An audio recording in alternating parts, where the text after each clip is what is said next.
हर हर महादेव प्रिय दर्शकों। जो बाहर की सुनता है, जो व्यक्ति बाहर की सुनता है वो बिखर जाता है, और जो अंदर से सुनता है वो निखर जाता है। और मीन राशि वालों के लिए 16 अगस्त से लेकर 13 सितंबर के बीच का जो समय है, निखरने का है, बिखरने का नहीं। कैसे, ये डिटेल में बताऊंगा। और ये जो वीडियो है, नक्षत्र आधारित ज्योतिष गणना के अनुसार बन रहा है। सूर्य चूंकि 1 साल बाद अपनी ही राशि में प्रवेश किए हैं, अर्थात सिंह राशि में प्रवेश किए हैं। इसके मायने क्या हैं, ये हमें समझना होगा। मायने इसके ये हैं कि अगर आप, क्योंकि सूर्य मघा नक्षत्र में रहेंगे 30 अगस्त तक। 30 अगस्त के बाद ये पहुंचे, जो कि केतु का नक्षत्र है, मघा नक्षत्र केतु का नक्षत्र है। और उसके बाद पूर्वा फाल्गुनी नक्षत्र में पहुंचेंगे, जो कि शुक्र का नक्षत्र है। इसके मायने क्या हुए? मायने ये हुए कि जो कुछ भी अगर आपने कहीं ऋण लिया हुआ है, उस ऋण से उऋण होते हुए आप दिखाई दे रहे हैं। कम से कम यहां पर जो त्रिग्रही योग बना हुआ है, वो सूर्य षष्ठेश होकर के षष्ठस्थ हो रहा है। तो ये एक बहुत ही अच्छी बात है। षष्ठेश होकर के षष्ठस्थ होना, इसका मतलब अरिहंता योग बना देता है, यानी कि शत्रुओं पर विजय प्राप्त करने का योग बना देता है, ऋण से उऋण होने का योग बना देता है। मातृपक्ष से, यानी कि मामा पक्ष, ननिहाल पक्ष से रिश्ते अच्छे हों, इसके लिए बहुत अच्छा ग्रह है ये। तो ये एक अच्छा ग्रह है। कुछ सावधानियां भी बरतनी जरूरी है, जैसे कि लापरवाही नहीं बरतनी है, क्योंकि ये सूर्य मघा नक्षत्र में है। और जैसे कि मैंने कहा आपसे कि मघा नक्षत्र के जो स्वामी है वो केतु है, और केतु और सूर्य के बीच में रिश्ते तो अच्छे होते नहीं हैं। कहीं कोई कंफ्यूजन हो तो निर्णय मत लेना, पहले ठोक बजा करके सही से एकदम सोच समझ करके तब जा करके निर्णय लेना, अन्यथा निर्णय मत लेना। एक तो ये ध्यान रखना है, किसी भी गलतफहमी में मत जाना। दूसरा तो ये है, और तीसरी बात ये है कि अपने कॉन्फिडेंस लेवल को बनाए रखना पड़ेगा। कम से कम आपको कब तक? 30 अगस्त तक। मामूली, ये आप पर है। ऐसा नहीं है ये समय कि कुछ अनहोनी होने वाला है। ये आप पर डिपेंड करता है कि आप कैसा बिहेवियर करते हैं, आप क्या चुनते हैं। आप अपने आप को बहुत पॉजिटिव रखते हैं, तो यकीनन ये समय पॉजिटिव है आपके लिए, खराब बिल्कुल भी नहीं है। क्योंकि जैसे मैंने शुरू में आपसे कहा, सूर्य षष्ठस्थ होकर के षष्ठेश होकर के षष्ठस्थ है, अपने घर में है, वो भी 1 साल बाद घूम कर आया है। तो इसका मतलब ये है कि कुछ सरप्राइज दे करके जाइएगा, कुछ ऐसे काम करवा करके जाइएगा जो कि आपने नहीं सोचा है अभी तक कि ऐसा काम संभव ही है। वो काम करवाएगा ये सूर्य। ये सूर्य ब्रह्मांड का राजा है। यही सूर्य है आपको अर्श से फर्श पर और फर्श से अर्श पर पहुंचाने वाला। यही सूर्य है शत्रुओं पर विजय प्राप्ति करवाने वाला। यही सूर्य है शासन प्रशासन से सफलता दिलाने वाला, रुके हुए काम को, अटके हुए काम को, भटके हुए काम को बनाने वाला। यही सूर्य है। सूर्य के बिना तो संभव ही नहीं है जीना। चराचर जगत में सूर्य ही तो है, जिसकी वजह से ये जगत है, ये सृष्टि है, ये ब्रह्मांड है। अन्यथा सूर्य के बिना तो निराशा ही है, अंधेरा ही है।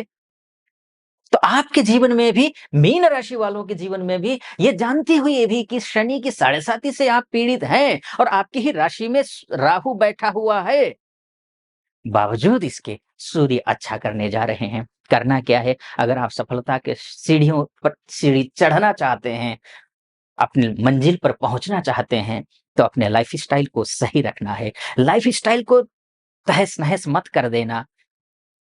सूर्य की गणना कर रहा हूं तो एक बात मैं जरूर करूंगा, प्रातःकालीन सूर्य के दर्शन करना जरूरी है।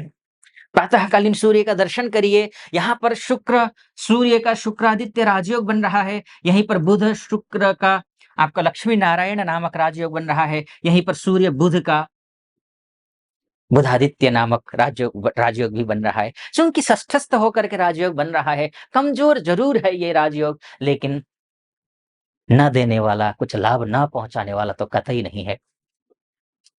आगे बढ़ूं उससे पहले एक निवेदन आपसे करना चाहूंगा। अगर आप यहाँ तक पहुंचे हैं ये वीडियो देखते हुए, तो पूरा वीडियो सुनिए। सटीक मेरा विश्लेषण आपको लगे तो चैनल को सब्सक्राइब करना, वीडियो को लाइक करना, और कमेंट बॉक्स में जाकर के महादेव का भक्त हूं, कृपा आप पर भी बनी रहे। जिस समय आप सुन रहे होंगे, श्रावण का महीना भी चल रहा होगा। 19 अगस्त तक श्रावण का महीना है। महादेव की कृपा आप पर भी बनी रहे, ऐसी मेरी कामना। इसलिए कमेंट बॉक्स में जाकर के 5 बार, 11 बार, 21 बार जो भी श्रद्धा बने, वो हर हर महादेव ज़रूर लिख दीजिएगा। ये निवेदन ज़रूर रहेगा। अगर सटीक लगे तो ऐसा लिख दीजिएगा। चलिए फिर से विषय पर आता हूँ। तो इसके साथ-साथ में आपको ये 2-3 बातें और मैं कहूँगा कि शुक्र जो है ध्यान रखिएगा, कन्या राशि में प्रवेश करेंगे 24 अगस्त से। जैसे ही 24 अगस्त को शुक्र कन्या राशि में प्रवेश करेंगे, नीच के हो जाएँगे। फिर से मैं एक बात दोहराऊँगा, अपने जीवन को अनुशासित करना है, तो करना है। अस्त-व्यस्त और ये सब कुछ आपने अपने जीवन को छोड़ दिया कि राम भरोसे छोड़ दिया, तो कुछ नहीं हासिल होगा। क्योंकि 24 अगस्त से लेकर के नीच के हो जाएँगे शुक्र, और शुक्र कौन है आपके? आपके तृतीयेश हैं, और शुक्र आपके अष्टमेश हैं। अष्टमेश का, त्रिकेश का ध्यान रखिएगा। जिस भाव में जाकर के त्रिकेश बैठता है, उस भाव को नुकसान पहुँचाता है। तो आप ऐसा कुछ हो सकता है, अपने आप को अगर आपने सही तरीके से नहीं रखा, तो डिसीज़न गलत हो जाए आपसे, ये हो सकता है। पारिवारिक जीवन में कलह आ जाए, ये भी हो सकता है। मूल बात को समझना ज़रूरी है। ग्रह, कोई भी ग्रह आपको नुकसान पहुँचाने के लिए नहीं है, बस उस ग्रह के अनुरूप आप चल दीजिए। अब सूर्य है, अब सूर्य के हिसाब से मैं कैलकुलेशन कर रहा हूँ। अब पता चला आपको सुबह 8-9 बजे तक सो रहे हैं और सुबह 6 बजे सूर्योदय हो रहे हैं।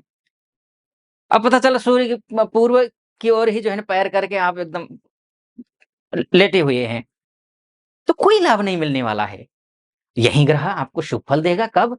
जब सुबह जल्दी उठ करके सूर्य को अर्घ्य देंगे, सुबह जल्दी उठ करके सूर्य की रोशनी को अपने शरीर पर पड़ने देंगे, तो फिर देखिए आदित्य हृदय स्तोत्र का पाठ करेंगे, सब कुछ ठीक हो जाएगा। लेकिन बुध जो है देखिए बहुत अच्छी स्थिति में जा रहा है, बुध बहुत अच्छा है, बहुत ही अच्छी स्थिति में बुध जा रहा है। बुध यहाँ पर आपका जाएगा, वक्री हो रहा है 5 अगस्त से लेकर के, ये वक्री हो रहा है, तो 5 अगस्त से 28 अगस्त तक वक्री रहेगा। तो अब ऐसी स्थिति में होगा क्या? कि यहाँ आएगा, तो ये त्रिकोणेश होकर के घर खरीदने की सोच रहे, गाड़ी खरीदने की सोच रहे, बिज़नेस को लेकर के इसमें लाभ पहुँचाएगा। शुक्र नुकसान पहुँचा रहा है, ध्यान रखिएगा। लेकिन शुक्र के लिए आपको क्या करना है कि स्त्रियों का सम्मान करना है। श्रीमती जी का सम्मान कर लीजिए, और कुछ ना सही, अपने बेटियों का सम्मान कीजिए, हर महिला का सम्मान कीजिए, माता का सम्मान कीजिए, ये शुक्र नुकसान नहीं करेगा।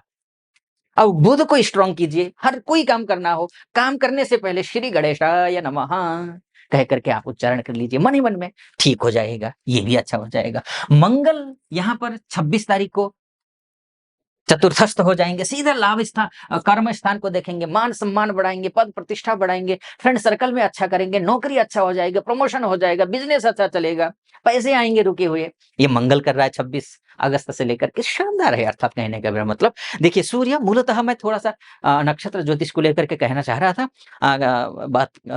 फलादेश करते-करते थोड़ा गोचर का भी हो गया, क्योंकि गोचर के लेकर के तो मैं दूसरे वीडियो एक आचार्य मुक्ति करके है, उसमें फलादेश करता हूँ। खैर, इस वीडियो को ज़्यादा लंबा ना करते हुए, लेकिन ध्यान रखिएगा ये मोटा-मोटी तौर पर है।